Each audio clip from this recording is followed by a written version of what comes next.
started seeing this development accelerate in the 1980s when the local economy was opened up for tourism. And certainly that has driven the service sector. We saw the service sector broaching the 50% proportion of local GDP in 2020. That's continued to grow. We'll continue to see the tourist sector and the service sector develop and upgrade. But I think where we're starting to really see some of the key future growth is not only in terms of modernizing agriculture, but also some of the green transformations, the leading role that Xizang is playing in solar energy production, and likewise the future prospects for hydroelectric. Yeah, indeed, poverty has been a challenge for the Xizang Autonomous Region. Traditionally, a nomadic way of life, it made schooling very difficult, access to hospitals, running water.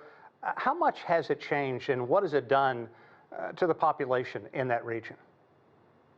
Well, I think one of the things we should start with here is that, the government has really prioritized making sure that people have access to health care and free education. So in terms of education policies, the government provides 15 years of free education from kindergarten to high school. This includes food, lodging, and fees. And, for children coming from the poorest families, they receive stipends and supplies to take home with them during the holidays. We've also seen the government establishing numerous vocational training schools to provide residents with the skills they need to participate in a modern economy. Before liberation, the illiteracy rate in Xizang was 95%. Wow. Meaning, only 5% of the population could read and write. And today, the number is still 10 times the national average, but among young people, it's been eradicated.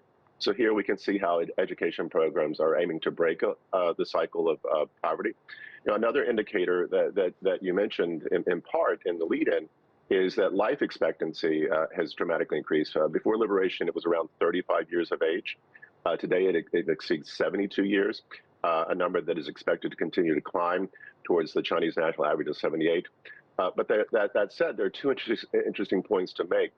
First, for those who remain in remote areas and continue to live under harsh conditions, they continue to see life expectancies of approximately 60 years, which is a dramatic improvement over the past, but still well below their demonstrated potential.